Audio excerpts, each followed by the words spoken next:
So this is a good one. I've only seen like 20 to 30 minutes of it. And then I personally, I thought it was just like a bunch of bullshit.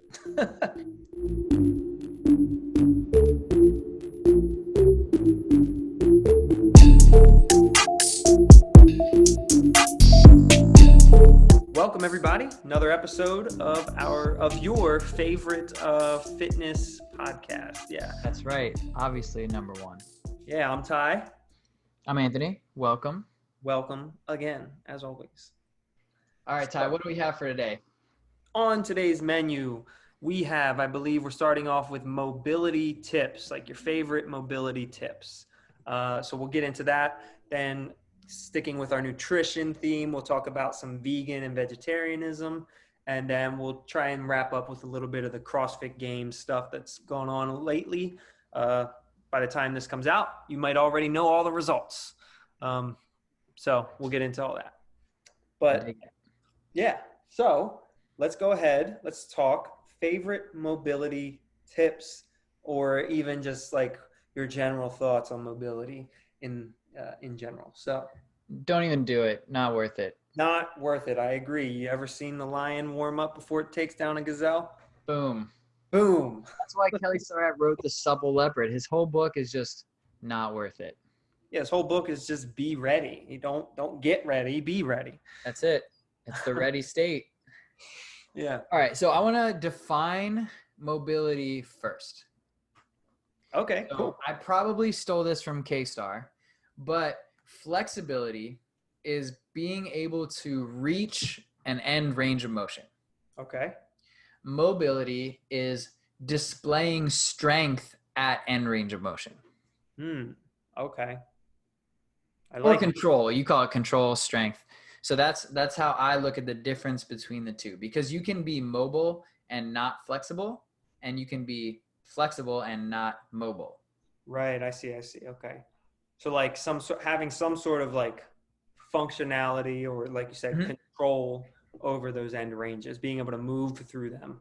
The bottom of a squat, if you can get down there and you're slumped over, and as soon as you put any weight, things fall apart, just because you can get there, I wouldn't put that in your active range. Right. Because you can't maintain proper mechanics. So you have to work on that to get there. And you can get there through better motor control. And sometimes you just need flexibility because your tissue cannot go any further. Yes. Yep. So there's no end-all cure-all solution here to why can you not get to the bottom of a squat, right? Yep. It's a little bit different who you are. Yeah, I agree with that. I mean, I never really in my mind tried hard to break down the difference between the two. So I just kind of went with it. So that sounds like a good one to me, honestly. I like that. I like that framework. Yeah, I've seen just way too many dancers and gymnasts, former dancers and gymnasts, who just collapse. They can't squat correctly, or they can't hinge correctly. And I've seen them like put their leg all the way up over their head to the side. And it's just like, that's crazy. It doesn't make any sense. I like that. Okay. Because when I think of like in my mind, when I think mobility, I get hung up on the flexibility part of it. Mm-hmm. But I think it's definitely way more beneficial to think about like the motor control aspect of it, and like, can you actually express any sort of functionality in those ranges? I think that makes sense too. So I had foam rolling was on my list of stuff. I wanted to talk about plane stretching versus like a mobility increasing drill, like a PNF stretch. I don't know if you're familiar. Yeah. I think you are with PNF. Yeah. I'm not sure what you meant by plane. If you just meant like regular. Oh, like hold your stretch for 2 minutes kind of thing. Gotcha. Okay. Versus PNF is like an active contraction, and then you relax, and then you repeat that contraction, right? And then I put light weights here because I think overloading some tissue can actually help you wake those muscles up. Yes. Cool. I like all those. And I would say I have 3 little tips as well. One aligns with what you just said, the weights. So let's just start there. Cool. So I am a big believer in the fact that strength training, or if you just want to say functional weightlifting or whatever, your exercise can be a huge part, a huge factor in your mobility routine, your flexibility routine, whatever you want to call it, Hmm. because just by doing full range of motion exercises, take advantage of that right there. Definitely do that. So I am a huge fan, believer in full range of motion, squats, deadlifts, presses, not just because some arbitrary standard, but because of the improvement in your mobility and your flexibility from doing them. Yeah, if you put heavy weights on your back, you'll probably squat lower. Yep. With better form, probably. Hopefully. Yeah. Hopefully. So I guess would you say that let's pick an upper body weightlifting mobility exercise? So like a bench press maybe or an overhead press?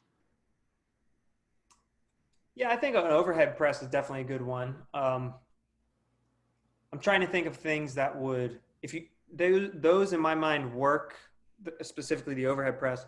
If Mhm. you kind of already have the mobility, they can help you maintain it and improve upon it if you already have it to a certain point. But if you're like severely lacking it, you got to somehow get to a point where you can safely do the exercise. A dip maybe? Dip. I was thinking a pull up, like a full range of motion pull up. Hmm. So that's the one I'm thinking. Oh yeah, because like at the bottom you're stretching out your lats, your biceps. Like there's a lot of stuff Exactly. going on there. Exactly. Yeah. And So then of that's course the squat. squat. I think those two are two great ones to get. The pull up opens up your shoulders, which tend to be hunched, um, and that squat helps you get into a deep hip flexion that you don't really get anywhere else. Most of us. So, Hmm.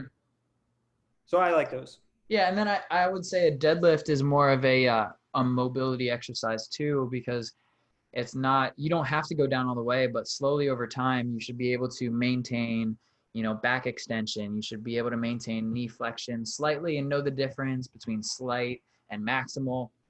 Yeah. And you'll increase your hamstring length too. Yeah. One of my favorite exercises of all time is a Jefferson curl. I like that one. That's a good one. Yeah, if you don't know what a Jefferson curl is, Google it, but it's the worst deadlift you've ever done in your life. It's a straight leg, one vertebrae at a time extension from like completely flopped over.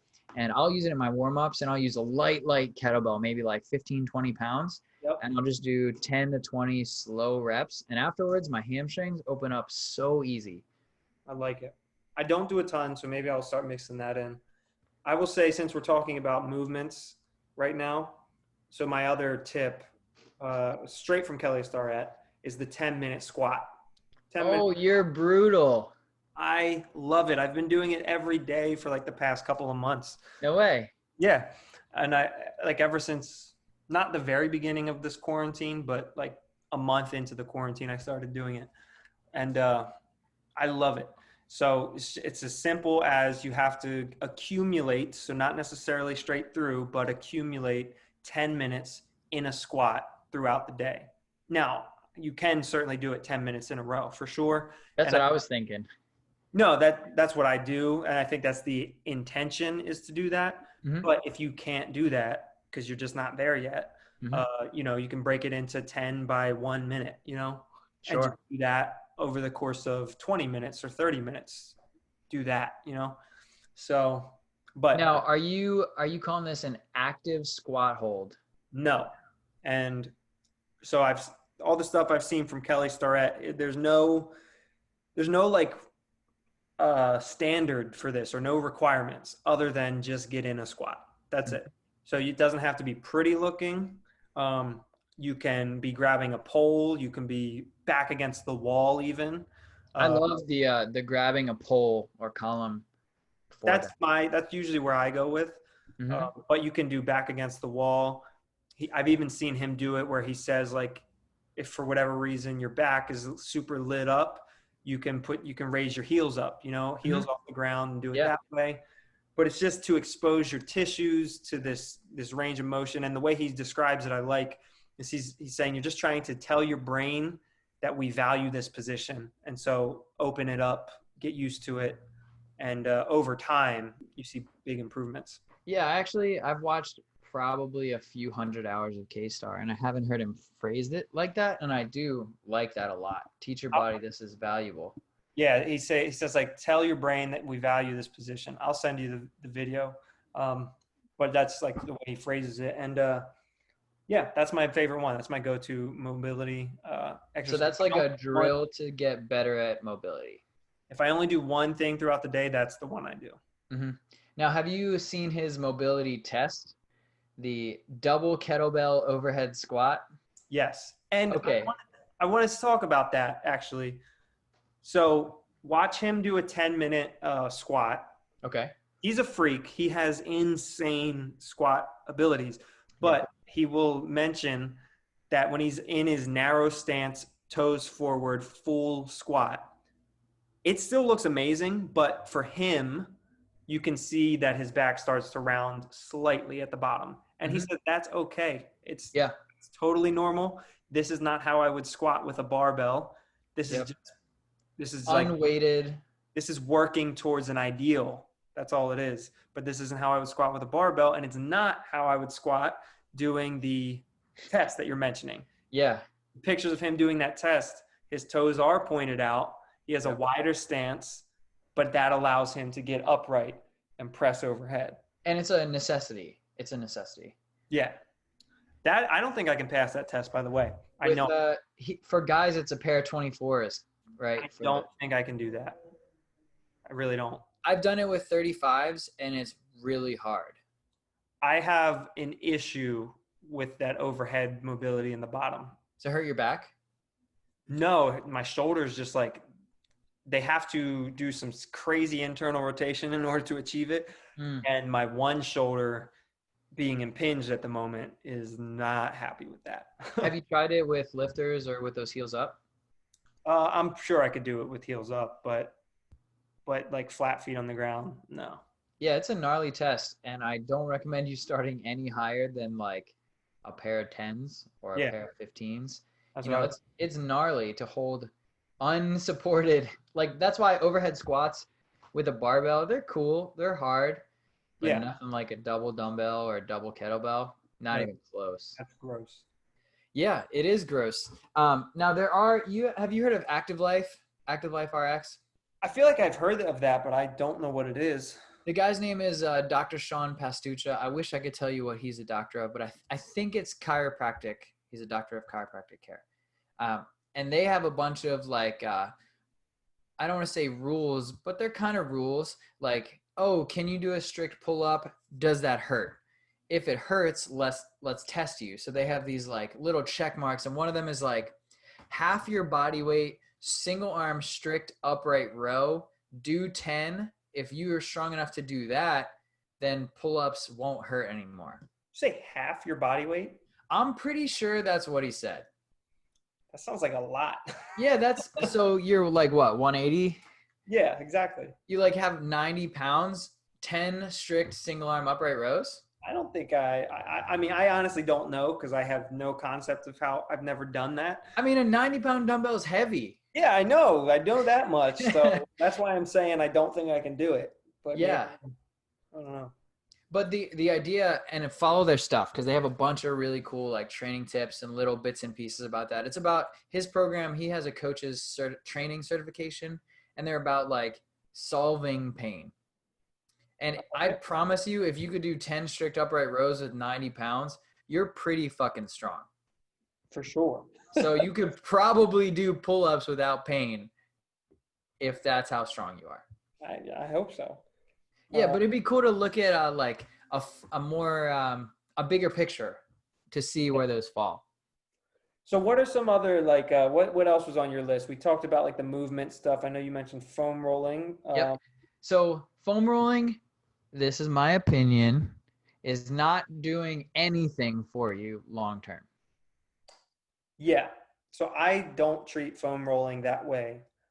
I agree. I mean, I'm sure you can do it in a way that has benefits like that. Mm-hmm. I just don't think most of us do it that way. You roll it because it feels like a nice massage. 100%. But this is actually part of one of my other tips. So it kind of plays into this. It feels like a nice massage. And one of the things that I think is huge with mobility is that you need your body to relax. Sometimes we're just so stressed, we're so tight for whatever reason, whether it's physical stress or work stress or whatever it is, or you've been a certain way for months now. You just need to like actually relax on a level that you'd never get to on a daily basis. Hmm. And foam rolling is not an example that I was going to use, but since we're talking about it, could in theory give you some of that relief temporarily. So we used it at Villanova when I was training with the football team there. We used it on our low intensity days just as a way to like get the system ready for the movements that we were about to do, but not in a way that like hyped up your CNS, you know, in a way that calmed it down. Right, right. So you're not pairing foam rolling with cocaine. Right, exactly. Using it as like a chill way to get your body ready for the movements that we were about to do because it was a low intensity recovery day. Hmm. And desensitize some tissues. Like if you're about to Yeah. get into something and you're feeling really tight or sore or stiff or whatever, you can desensitize those tissues. And really that's all it is desensitizing them. It's not solving the problem, Hmm. but it's just allowing you to maybe get into a state where you can squat comfortably that day. Increase your pain tolerance, Yeah. right? Yeah. So you talked about slow days, and what I think is underappreciated is when people are trying to improve their flexibility, they just don't hold the stretch long enough. Yeah. Okay. So this was your last point here about Mhm. plain stretching. Yeah. Yeah, so a typical stretch, so you don't get a release on the muscle spindle and the GTOs, we're pulling up cool words, until at least the 45-second mark. So Yep. that first 45 seconds or so, your muscles are like, oh God, we're gonna break. Yep. And that's important that they feel that way so that you don't snap your muscles. So you only really get that first second from 45 to 46 of actual plastic changes, right? So what we're trying to do in a stretch is lengthen the tendon, or right at the very end of that muscle belly, we're trying to make that piece longer. Right. So as long as there's tension on your muscle, it's not going to happen. So I like to tell people to hold stretch for 2 minutes. That's a long time to sit in one position. But what you'll feel is in that 45 seconds, you'll have a couple, like, I don't want to call them jerks, but you'll feel different phases of release as the tissue is giving up and starting to trust what you're doing. And that's right from Kelly Starrett too. Like, Yeah. what has he said ever since I've ever watched him, which has been like at least 10 years now. Yeah. Well, 10 years, yeah. 10 years. What does he say every time? 2 minutes. 2 minutes Mm-hmm. a day. Do that for at least 2 minutes a day. Mm-hmm. So And he said that since he made his first video when like cell phones didn't take video. yeah, exactly. I So think he used a Nokia as a weight. you can. So spend some time in end range. And for me, hamstrings make me want to cry, but every other muscle feels great Yeah. to hit that long stretch. And I don't know why. And if you're really feeling it, go for 10 minutes in that squat. Yeah.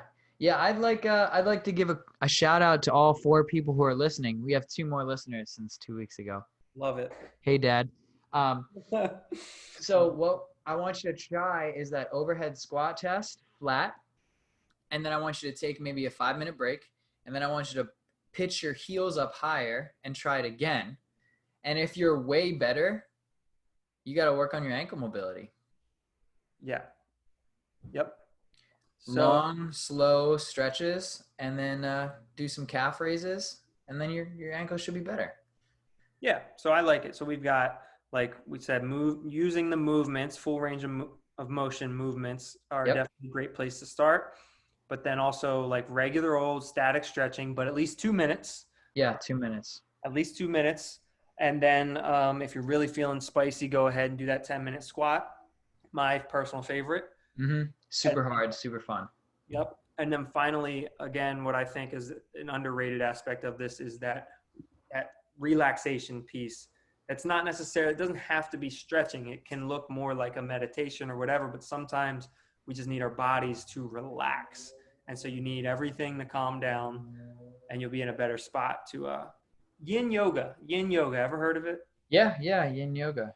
Love it. It is beautiful for this I've purpose. never done it. Oh my God. I've only done it a handful of times, but I wish I could do it every day. It is the best thing. It is what I'm talking about. It's not like hard yoga where you try and get a workout. It's like just relax. Just chill, relax, calm everything down. Yeah, I And try to do that for 9 hours every day. yeah, I try, but trust me, the 1 hour, this yin yoga is like a 10-hour sleep. Like it's phenomenal. So I highly recommend that as your option if you can. But yeah, So be strong, but you got to be supple too. And I don't want to steal Kelly's supple word, but if you are strong and immobile, that's bad. you're gonna hurt yourself for sure. Yeah, it's gonna happen. You're gonna tear a bicep. You're gonna pull a hammy. You know, that day that you try to like, hey, let's do 10 100-meter sprints. Huh. Huh. Where'd you get that from? Huh. I don't know. Experience. Yeah. All right. Cool. So there it is. That's mobility, guys. Now, moving into the next topic, which I am obviously such an expert in here. Yeah, we both are. We both are. I Veganism will and I will vegetarianism. say I have a vegan snack, probably not even. I have a vegetarian snack in front of me that was just handed to me by my wife. It is a cinnamon sugar apple cider donut. And first of all, I just want to go on record and say you should definitely eat that right now. Oh, Second, this is a beautiful example of what can go horribly wrong by being vegetarian or vegan, or for that matter, paleo. But we're not talking about this at the yeah. moment. But whatever diet you're doing, don't just stick to don't find the Rules. loopholes. Don't find the loopholes in the diet. Coming from two people that have done the loopholes. Yeah, don't look for that. That's not the point. So, One of my favorite memories ever is Ty and I got a certification together, and we were like paleo, and we had cheat day. So on Saturday we roll up to this serious certification with a bunch of fitness people, and it was our cheat day. So what do we do midnight the night before? Well, your cheat day is from midnight to 11:59. So we yep. made like what, 10 grilled cheeses and just housed them. Yeah, but do you remember like how we did like different types of grilled cheeses? That was so good, It was so good. We did peanut butter on one. and it was delicious. It was delicious. That was crazy. I was Yeah. mind blown by that. So we definitely took advantage of the cheat day term. Yeah, do not look for the loopholes. That's not the point. So the good vegetarian, bad vegetarian argument's easy. You have the potatoes, like pizza and French fry vegetarian, and Yeah. then you have like the bean sprouts over whole grain bread with avocado and tomato. And not saying that you can't be vegan and have both, but you got to make choices that make sense. And I think every diet, every person on every diet should have a mostly vegetable plate every single meal. I can say I agree in theory, not in practice, Is that because you don't like vegetables? because I don't do that at all. Well, just just because it's right doesn't mean we're doing it perfectly. Because we're just two guys getting fit. Yeah. Exactly. No. Totally valid point. But yeah, I think you should probably be eating more plant-based foods than you should animal products. That's just Yeah, it's never a bad decision to eat more plants. yeah. Now, So, yeah, I'm not like an expert in either one of these categories, veganism or vegetarianism, but I'm, fairly certain that the delineation between the two is the vegan has nothing that comes from an animal, period. Whereas a vegetarian can still eat like eggs and milk and stuff like that, and cheese, as long as they're not killing an animal or eating the flesh, I believe. Yep. Something of that nature. Right. But I'm not well versed on the benefits of these diets other than what we all know about vegetables being good for you and, Yep. Red meat's bad and that sort of stuff. But like, other than that, I don't really know the good arguments for these beyond like the ethical components. So, you saw Game Changer?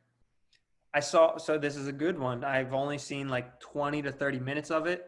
And then I personally, I thought it was just like a bunch of bullshit. Right, right. So I was So there, like, I can't handle this. yeah, there were some smart people who know more about nutrition science than I do, who have said that it was inflammatory at the very least. It was way too obviously biased for me to spend any more time watching it. Yes, yeah. If it was, it could have even generally been like it could have been in the right direction and mostly true, maybe. I don't know. But because the bias was so obvious, I just couldn't. Did you ever see the Al Gore talk about climate change? No. Okay, so that one was pretty popular too. It was the same thing. It was what's the word I'm looking for? Sensational Mm, journalism. yeah, yeah, gotcha. So it turns out that he was lying about a lot of facts, but the results, like his point was still true. Right, that's what I'm saying. Like maybe the Right. point of the documentary is still generally true, Valid, yeah. but I just couldn't watch any more of it because it was so obviously biased that Mhm. I knew that like I knew whatever I was getting wouldn't be the whole truth, and so Yeah, I and that sucks because they're probably right, but I don't like extremism. like you don't need to be extremist to tell me that vegetables are good. Like I get it. Yeah. I So, buy into that. So just give me some valid science that I can rely on and yep. don't try to sell me on some pipe dream.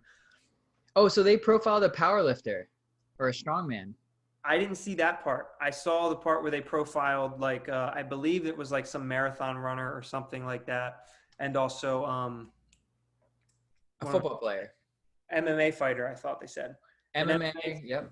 an MMA fighter who I believe it was Nate Diaz. They talked about. I think. Does that ring a bell? They said he did this rope drill for an hour. Whatever Did that you even get that means. far?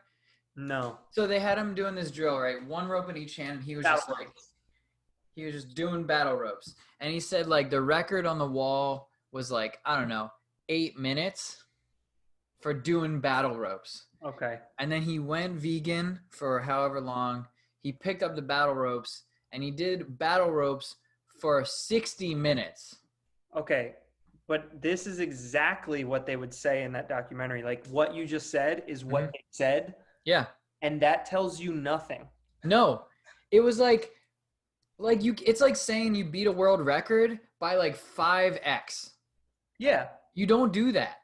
you don't do that, but also there's no context there. Like, how is that even measured? I'm sure there is a way to measure it, but you didn't give me any of the results. You didn't say like there's no wattage output, there's no No. intensity output, there's no like calories burned, if that would be It was quantified. just battle ropes like this for an hour.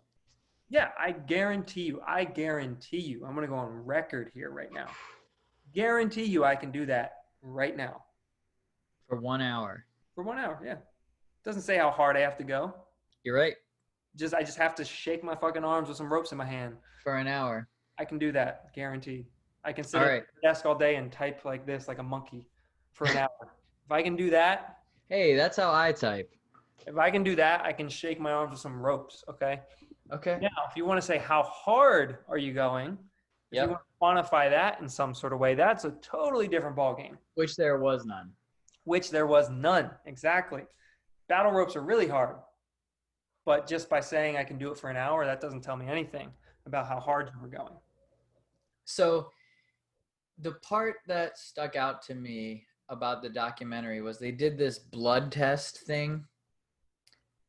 They made three different Chipotle bowls.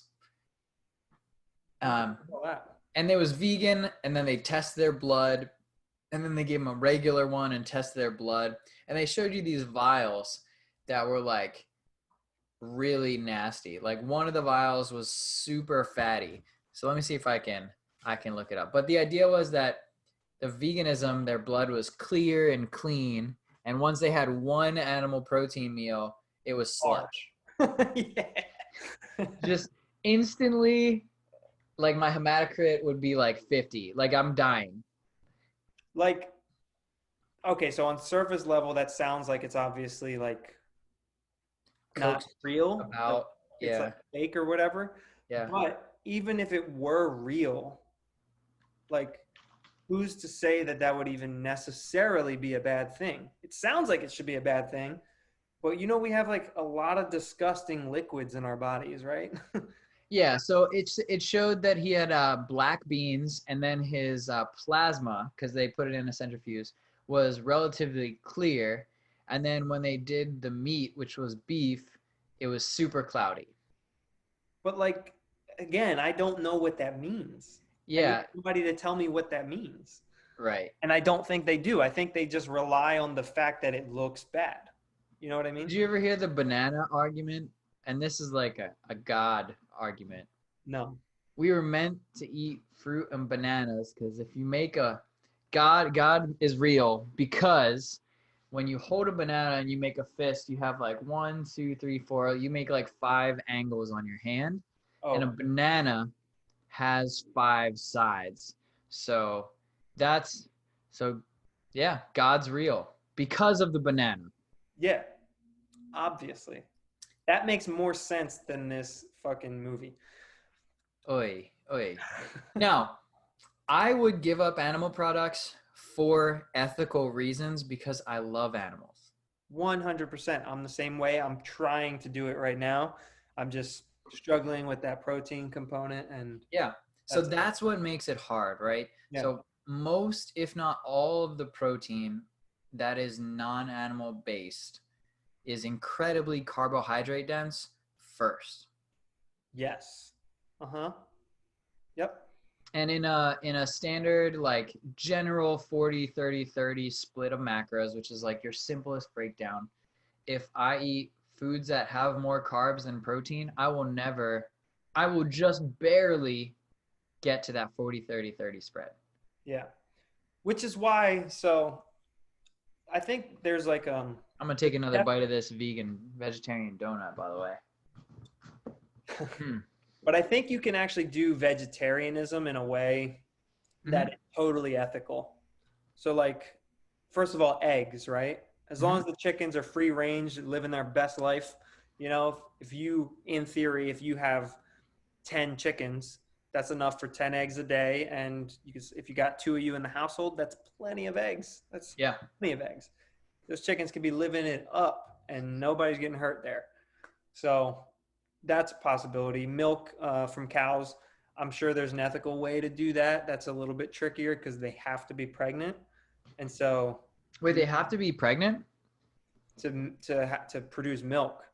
So I didn't know that. I thought just like a human, as long as you're being breastfed or as long as your milk is getting consumed, you'll continue to make it.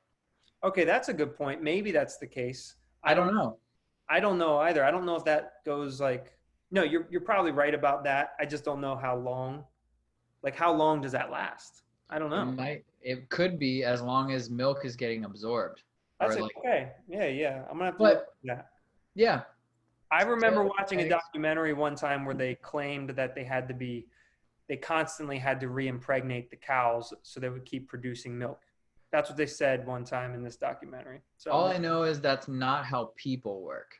right, you're right. You can keep breastfeeding for years, right? Well, then just switch from cow's milk to people. It's the only viable option. Yeah. No, that makes more sense. You're probably right. So maybe they don't. But I've seen some horrible cow videos where they're like in Yeah, the cages and shit. So it's really bad. yeah, you got to find some sort of an ethical local farmer or something. Um, yeah, okay, but that's totally doable. Yeah, I think so. I mean, it's not even that expensive, but if you split a cow with a person, like that's cool. Yeah, totally cool. That's probably plenty of milk for 2 of you. Yeah, I don't know how much milk a cow produces every day. Yeah, it's got to be a lot. Got to be at least I don't know a couple gallons. I don't Dude, cows like cow tipping, that's why it's funny because you cannot push a cow over. know. They're Yeah, like in the thousands of pounds. A thousand pounds is like the world record anything people have like moved. yeah, And this cow is double that and it's strong. yeah. But yeah, I think you can totally do a. I would be more inclined to go like an ethical vegetarian route. Mm-hmm. Um, because I have no problem with that, with having eggs and stuff, if it's as long as the chickens aren't being like tortured during their life, I guess. But Are crickets vegetarian friendly? see, I thought about this too because I kind of wanted to do. There's this cricket protein powder. Exo? Maybe that's what it's called. I don't know, but I tried it one time because a buddy had it at the gym, and I was like, this is actually not bad, and I would drink this, and I would feel less bad about killing crickets than I would about killing a cow. Yeah. I also feel less bad about killing a chicken than I feel about killing a cow too. I have killed a cricket. I have never killed a chicken or a cow. Me either, but I do feel less bad about killing a chicken because I think Especially because you can like eat it all in a sitting. yeah, and I just think they're dumb. Yeah. Yeah, that too. I do think that they're bred to be a little stupid. Maybe they are, but I think They would not have made it this far. I think they call it bird brain for a reason, man. I think birds are just dumb. What do you think is the biggest hurdle to overcome? Or like, yeah, what is the biggest reason that you think people can't be athletic or be top tier athletes and be a vegetarian or vegan? So that is a bit of like a loaded question, I guess. Duh, everything else is sensationalized. I mean, I'm trying to get that Netflix deal. Okay. But I think you can be. Like they do point to examples of athletes who are. The question is, what sport do you play? You Yeah. know, what is the sport? I don't see why you couldn't be a marathon runner and just crush potatoes all the time, you know? Like Yeah. get carbs in, get those carbs, get those fats. You need to weigh like the less you weigh, the better, you know? Yep. So like go for it. Trying to be in the NFL, you're trying to be a power lifter, trying to be a CrossFitter. I don't know. Those you need to be like pretty strong for that sort of stuff. Yep.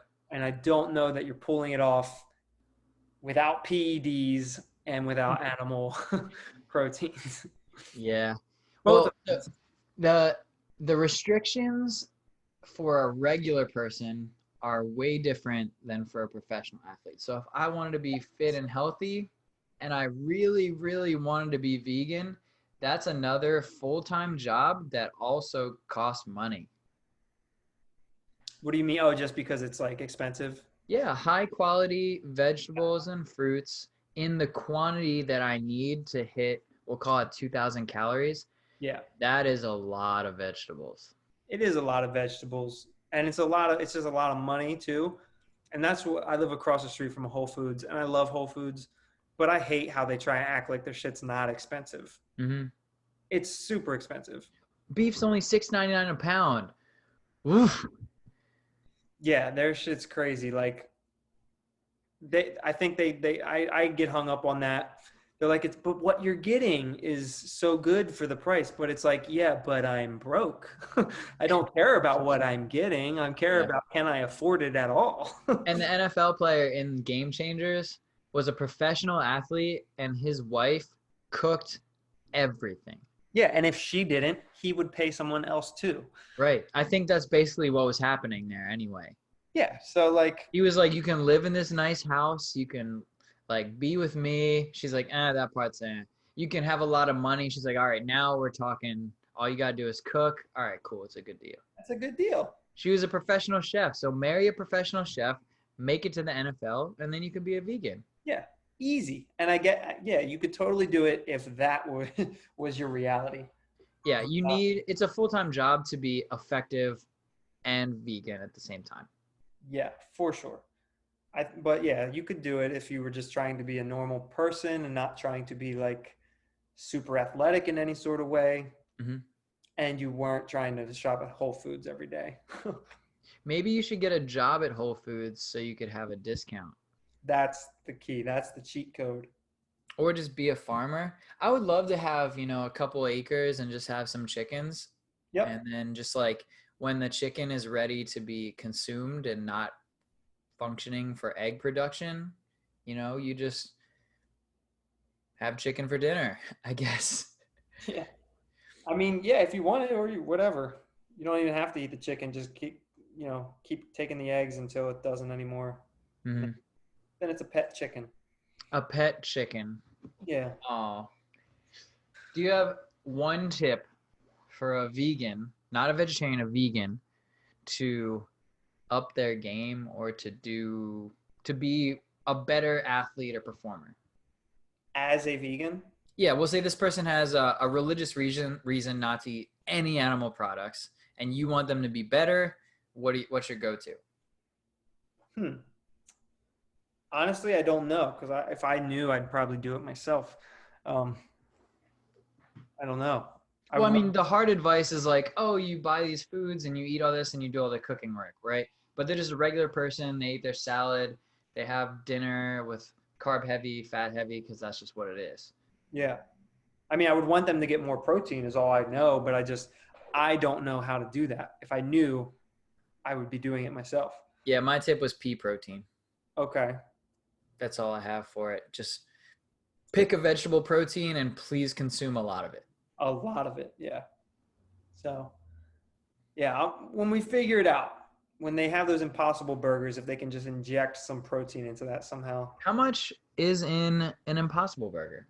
I don't know now that we're talking about it, but I wonder if it's comparable to a regular burger. Yeah, I would, without even, like, as soon as cars can drive themselves, I am never going to drive ever again. I agree. It's such a waste of time. As soon as I can have non-animal, simple protein sources, I will probably avoid all meats forever. Like, why would you not just have a plant-based product that's similar? Yeah, I agree also. Now, I guess the biggest sci-fi piece is like, okay, if they can grow me a burger on a gelatin matrix, but they need some beef blood, Yeah, that's fine with me. just a little blood is okay? Yeah, that can be ethical. That could definitely be ethical. And I think they will get to that point too, honestly. That doesn't seem crazy to me to think that they could grow a muscle. I'm pretty sure they already can, and they have combined different meats, and you could have like chicken, fish, or like. No, I'm good on that. I'm good on that. Listen, you don't know until you try it. Nope, I'm good on that. I do not want that shit. Why not? Nah, I'm good. Ugh. All right, cool. So I suck at being a vegetarian vegan, but I will learn more, and I'll pledge to be better at this. And we will get in more depth as our knowledge increases. But eat more protein. If you can get 1 pound per gram, or 1 gram, 1 gram per pound of protein, you're doing okay. And if you can stay lean by not over consuming carbs, you're probably okay too. Yeah, absolutely. Okay, cool. Let's move on from that. I got a little emotional in that one. I apologize, guys. Fired up. But yeah. Fucking game changers. All right. Next topic. All right, this would be a fun one to close on. CrossFit game stuff.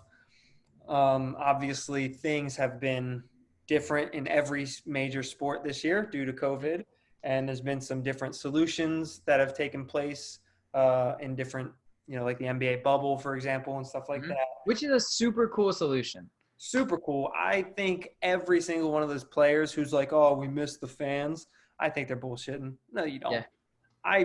That sounds so fucking dope. You're basically going to basketball camp with all the best people in the world.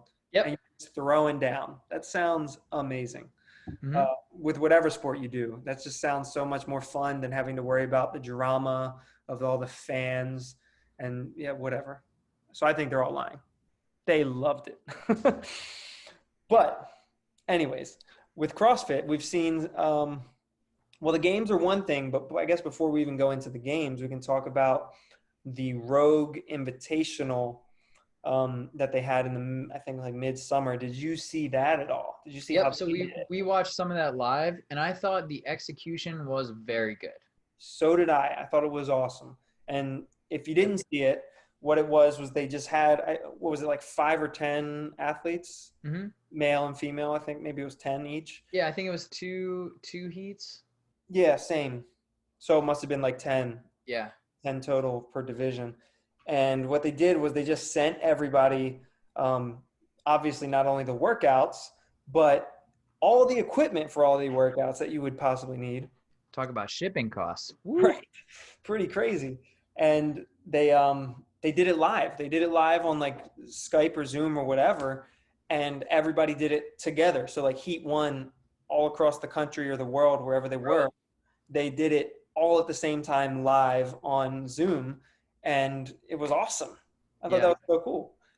There was one like hiccup where Noah Olson didn't hear the go, so he had to start like a minute later or whatever. But I thought they handled it pretty well. They handled it great, and I don't think it was. As an athlete, you want to see where everybody else is at, obviously, but I don't think it slowed them down. If anything, I think it sped them up. You think so? Yeah, yeah. Okay. For the top performers, for someone like Matt Frazier and Tia, Yeah. I think when they don't know where everybody's at, they go faster. Because That's a when good they point. know where you're at, they're going to do just enough to beat you because they can every time. So it's this unconscious agreement that everyone slows down a little bit. And now there isn't that agreement. Yes, exactly. There's that component. And again, Matt and Tia are just so good that they can go at whatever pace you want to go at. So when they know what pace you're going at, they just go a little bit faster. Sometimes a lot a bit faster. Yeah, well, if they don't know what pace you're going at, they have no choice but to assume that you're beating them. Yep. And that's bad news for everybody. Yeah, it is. Yeah, it They're going is. to destroy whatever you throw up. So either way, I thought Rogue executed that fantastically, and Yep. I secretly hoped that CrossFit was going to fall apart and Rogue would take over the CrossFit Games entirely. Yep. That's what I was hoping. I mean, they were literally one quote away from falling apart. Yeah. So that didn't happen. But CrossFit Games came around and they changed up what they were going to do. Now they have this two-part thing. The first part already happened. Second part is yet to come. It actually is like next week or something like that. So by the time we release this, it'll have already happened. Yep. But the online qualifiers, what happened so far? And I loved it. You did? All the named workouts just Okay. felt so I didn't get to see the whole thing. And this is every year I've been paying attention less and less, I guess, because it's Same. not exciting as much to see Tia and Matt just always win. Same. I agree. I don't know if that's the reason why I stopped paying attention, but I have stopped paying attention as much. Yeah, so like it was cool because they had all the girl workouts and they had variations on workouts that we've all done. So that's always been the coolest thing about watching CrossFit. If you see a workout, you can just go to your gym and do it. The exact same thing. You can try it. Yeah, I mean, the pig is a little weird and the worm, maybe you can't do those, whatever. But you can do the exact same workout and see how you stack up. And the cool thing is you might be able to say, oh, I went faster than Matt Frazier on workout 6. Right. Yeah. Super cool. Usually you won't be able to say that Right. because of what you said earlier. It's impossible. Be able to say that specifically, but maybe some of the other athletes. maybe, but not him. Yeah. So I liked the workout choice. The video was fine. Yeah. It was on YouTube, which is cool. Now the thing, they've done it live the way the Rogue did it, but because it's just they weren't calling it like the actual games. It's just a qualifier for the games. So I get it. But still, I did like how Rogue did that thing where it was live. Yeah. The thing that I really took away was that front squat. So I looked at some of the numbers. What was number one? For men or women? Both. Let's hear both. Okay, so Tia Claire Toomey, Number one. Silver medalist in the Olympics, right? Yeah. Can I guess her one? Did she take first? She did. Can I guess? Mhm. I don't know. Mhm. I want to think that Tia did like 325. Okay, I'm gonna hold that. And then, do you know what the male got? The man? I think I remember it being like 495 or something like that. His name is Griffin Rowell, and he front squatted 490 pounds. Whoo! I'm just saying he sucks because he didn't hit 500. He couldn't have slapped 5s on there and called it. Yeah, what a bitch. How are you supposed to sell tickets? That's crazy, dude. That's crazy. It is actually insane for someone to front squat 490 and be able to do like And handstand push-ups. exactly. I was going to say any of the other things that they do. I in mean, that. you have Eddie Hall too, who's a freak. But this guy can probably run like a 5:30 mile. Yeah, that's pretty wild. I'm trying to think like, yeah, that's a lot of fucking. What's the heaviest back squat that you've that ever done? that I've ever done? Only 405. Yeah. So compared to that, I mean, even deadlift, right? I don't think you hit 500. no, I didn't. 465 maybe. So Yeah, that's plenty heavy, but it's not 490. No, it's not. That's crazy. Yeah, it's insane. So Tia Claire Toomey front squatted 313 pounds. Ooh, I was going to say 315, and then I wanted to give her a little bit more. The Damn. other way. So she was, and this is another case of what did other people get? I don't know if they knew, but people are pushing it because every pound really does matter. Yeah, for sure. So, I mean, Frazier was in the 400s. Yeah. And the only number that really matters in anything is his, because, you know, he can take fifth, but I mean, he's going to take first overall. Yeah. That's so yeah. Okay. So the qualifier happened. I have the names right here of the top 5 of each. What do we got? In men, we have Matt Frazier, Noah Olson, Justin Medeiros. I don't know. Sam Quant and Jeffrey Adler. So those are the top 5 men. Mm-hmm. And then for women, Tia, Brooke Wells, Haley Adams, Katrin, David's daughter, and Carrie Pierce. So those 10 are going to California. Aromas. They said various venues in Northern California is what it said, including the ranch in Aromas. But that's next week, I believe. Cool.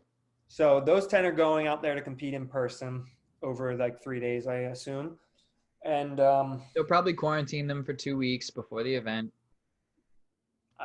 They better be quarantined right now then, I guess. Yeah, I mean, I just can't imagine a world where you don't do that. Yeah, I don't know. But I was thinking about an upset. What if Frazier gets COVID? Nah, dude, he'll beat that shit. I mean, because it's now. I don't think it would. I'm pretty sure in the thing like Froning. Did you ever see the documentary that was called like Froning? It was the 4th year. Mm-hmm. I think he was sick during that, and he still went. Like part of it, he was sick. I think they mentioned. And so, if not to take anything away from Froning at all, I'm just saying if Froning can do it sick, so can Matt Frazier. Yeah, that's fair. But okay, if someone's gonna beat Frazier, who do you think it is? I know who I think it is. No. That's how honestly, my honest answer is no, you can't. He is in the pinnacle and the prime, and his background makes him unbeatable. If you're a woman, you start in gymnastics and then you go to weightlifting and then you win CrossFit. If you're a guy, you have to be the strongest overall to win. Okay, I like it. Froning was the strongest. Yeah. But he wasn't strong enough to be good enough at cardio to keep up with Frazier. Yeah, I mean, I definitely think Frazier is better than Froning. If you just look at the numbers, like he's just better. Now you can obviously you can debate like the time of the sport and who they were competing against and all those external. Yeah, you can debate all those external factors. But if you just look at like the numbers, the performance, I mean, Frazier's he's lifting more weight, he's going faster. What else is there? Yeah, every metric. Yeah, so what else is there? But what I was going to say is I think the guy who I think has had the best shot over the past couple years and still has the best shot is Noah Olson, I think. And I think he consistently comes in second. Yeah, he does. Yes, he does. Because he has a couple holes in his game that get exposed. Who's his coach? Do you know? No, I don't. I don't know. But I think he's got the potential. I think he is just a little bit younger than Frazier by a couple years. I think I could be wrong about that. Um, but because of that, that might open the door. Okay, so he's 29 and Frazier is 30, so 1 year. So maybe he can like edge him out on one of his final years if he doesn't quit. Uh, if Frazier doesn't quit before he You fails. gotta retire before you lose. Yeah, I think so. I agree, but some people are just like, I love it. I'm going to keep doing it. So, Well, it's his game to lose always. 100%. 100% his game to lose. From the second that he showed up for Froning, even when he took second and Rich took first, Yeah. and it was just apparent. And shout out to Ben Smith. Yeah. I love Ben Smith. He has been like a consistent CrossFit icon for years and years and years, and he deserved that win. Yeah, definitely. But I would say, like, so I think he deserved that win and he won 100%. Mhm. Just like Graham Holmberg deserved that win when Rich lost. Yep. lost. And now you might say, but if Rich could climb a rope, You can't. you could say it, but he couldn't. Mm-hmm. Didn't know how to climb a rope. And you could say if Matt could just do handstand push-ups better or whatever, but he couldn't. So There you go. And so I think they both equally deserve their wins. But something like that could happen again to anybody, including Matt Frazier. See, I don't think in my head, you would have to write a program specifically for that second place athlete to give him a shot. Well, this is interesting because I think they do that. I don't think that they do it like for Noah Olson particularly, but I think that Dave Castro has done that. I think he's written workouts specifically for Rich. Not to take anything away from Rich. Wait, so Rich will win? Yes. Okay, so I think that they should do. Let me lay it out. I think he's written workouts with the idea that Rich Froning is the fittest man. Yeah. And so therefore, things that he can do really well must be a good test of fitness. And so I'm going to write a workout that Rich is really good at. The workout that comes to my head was the GHD sit-ups, and handstand walk, handstand. overhead lunge. Exactly. And Rich was second going into that workout, first coming out of it. It's just, and not only that, but the documentary that year or the year before about the games, Dave Castro literally says, and I don't think anybody like paid attention to this at all, but he says in it on camera, he says, sometimes we don't know what day 3 workouts are going to be until day 2. Which is so dumb for an event. Yeah. The dumbest thing of all time for a professional sport to say, we do not know what our final events are going to be until the day before. And then you're going to claim as though none of the factors in the competition so far are influencing your decision. That's ridiculous. So it's a little bit of a coincidence, in my opinion, that Rich is in second place and then a workout comes out on day 3, the day that he's talking about. Basically called Froning. Yeah. Well, no, I'm not saying that, but yeah, like the perfect workout for Rich comes out. I'm just saying. So if I was programming and I knew Noah Olson was in second, I would write workouts to show off Noah Olson. Yeah, to test Matt. Yeah. Like, are you actually the best? Because we're going to stack the deck against you. Yeah. Because it's fun as a media production company when there's a fight. But for the last 5 years, there has not been a fight. Not even close. Not even close. My favorite was always like Rich would step up to the last day or the last 2 workouts, and they were like, he doesn't even need to compete to win, and then he would just win the next 2 events. And Matt does the same thing. Yeah. I mean, you gotta. If you can, you gotta. And I think anybody would if you could. I don't The think redeemed anybody, and the dominant, right? because we look at that as though it's like unnecessary, but really if they didn't do that, if it looked like they were holding back, you would think they were a dick for like walking across the finish line, or, and I don't mean literally walking across, like if you're right there, walk across. But Yeah. I mean like dogging the last workout because you don't have to try. Yep. Everybody would look at you like you're a dick if you did that. It would definitely make a statement. Yes, it would. And Like imagine him just like if I standing didn't like there. second place, if I had a personal thing with second place, I would sit on my bike and I wouldn't pedal and I'd say go ahead and win because I'm going to win anyways. But I'd be a dick, and I am a dick, so there you go. Well, you're writing your book. Yeah, I got to refinish that first chapter because obviously I don't know what I'm talking about. So Tia, who can beat Tia? Nobody can beat Tia. I'm sick of everybody. I'm sick of it. I'm sick of people not giving her the credit she deserves. She is unstoppable. She is unstoppable. And she wins the games the first year, and people chalk it up as a fluke. And they're all still talking about Katrin the next year. And she beats her again. No problem. And still, people were talking about Katrin the next year. And she beats her again. Dude, the first time Katrin won, my thoughts were she's not going to repeat. Did she repeat? I can't remember. I think she won twice, didn't she? No? She might have. Let's see. Games, ranking. Wait a minute.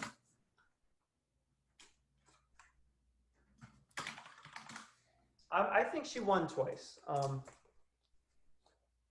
Because she was like the poster girl for a while. But this is a terrible chart. That's not very helpful. But Tia's going on her 4th year now, right? If she wins, this will be her 4th. And I feel like she's only just now starting to get that same sort of like dominance respect that Matt has gotten from day one, from when he came in second. You know what I mean? Yeah. So I'm just sick of people not giving her the credit she deserves. Yeah, she's a beast and she works really hard, and it's like, I don't know if I'd use the word funny, but when her and Matt train together, like that's because nobody else is a good enough training partner to push them in any way. Right. I agree. Although, like, I know I was kind of like maybe implying that I'm not a fan of Rich in some way, but I am. I'm a huge fan of Rich. And I think that anytime Matt goes up against Rich, or anybody goes up against Rich, but Matt included, there's a game. You're nervous. Like Matt, I think Matt, even if he knows, like even if it's like a max lift or something where he knows he's going to win because he's seen the numbers. Yeah. You're still nervous because it's Rich. Yeah. And you don't know when he's just randomly going to snatch 315 or not. You know what I mean? Yeah, because he might do it. Because he might, because he's Rich. He's a competitor. He works well in front of a crowd. He knows what it's like to be a professional athlete. The guy's just the real deal. You want to talk about mental toughness. That's right. I mean, don't get me wrong. They both got it. But, like, Matt has mental toughness in a way where he's, like, jacked up. And Rich has it in this calm way. That's scary. That is very scary. That is very scary. I do want to keep my eye on Haley Adams. She's super young. Yeah. And she's super good. And she's definitely too young to beat Tia. But, like, you have this CrossFit Kids generation. Like, there's 18? I think she's a little older than that. Okay, maybe she's like 20 or something. Yeah, it could be. I mean, the last time I remember, I think she was 17 and she was in the teen division and she won first in every event except one where she got second. Huh. That's crazy. Could you imagine? That's like being chased with knives for like 3 days straight. And somebody just like reached out and cut you a little on the shoulder. It's like from 300, right? He was like, I'm just going to make you bleed. Yeah. That's all he wanted, to show people that you can lose, and then it was game over. Yeah, but if you're like 20 or 21 or 22 or 24, you still have so much more time, because really I feel like the peak for women, I feel like can even go a little longer than it can for men. Like, I don't know, Matt's 30, it just said, so I don't know how many more years he can go, Yeah. honestly. Maybe like 1 or 2, How maybe. crazy would it be if he did 10? I mean, I guess if anybody could do it, it might be him, but Honestly, it would be like, well, it was just funny because in all the documentaries, they're like, we'll never see another athlete as dominant as Rich. Oh, who's that? Oh, yep. he's right here. Yeah, they were talking about him before Rich was even gone. They were talking about him on that last year. Yeah. So it's like, I think it's one of those sports that honestly, that's just like, what's another one? I think golf is kind of like that. Yeah. Somebody come in and dominate for a while. Mm-hmm. I think it's just one of those sports. Tennis Yeah. is like that too. I mean, you have some football athletes, but it's got to be an individual sport to draw a comparison.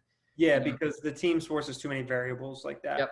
Happens every now and then. You get a dynasty, Mm-hmm. but it's way more common in the individual sports. So whether you like CrossFit or not, you should definitely check it out. There's some really good docs about the games. Like there's some really cool moments. One of my favorite moments ever is in one of the regionals where it was a shoulder to overhead workout and everyone dropped the bar and Rich jerked it and walked under to the finish line. Oh, yeah.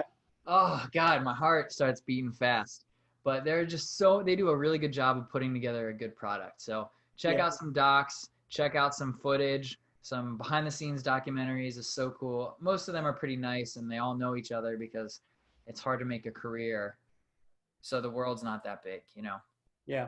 So go check it out. Hope you guys enjoyed. We talked about a little bit of the CrossFit Games here at the end, and we were talking about veganism, vegetarianism, and some mobility. So again, as always, if you got any comments or things you want us to talk about, let us know. We'd love to get to them. Thank you guys for listening. Peace. Later.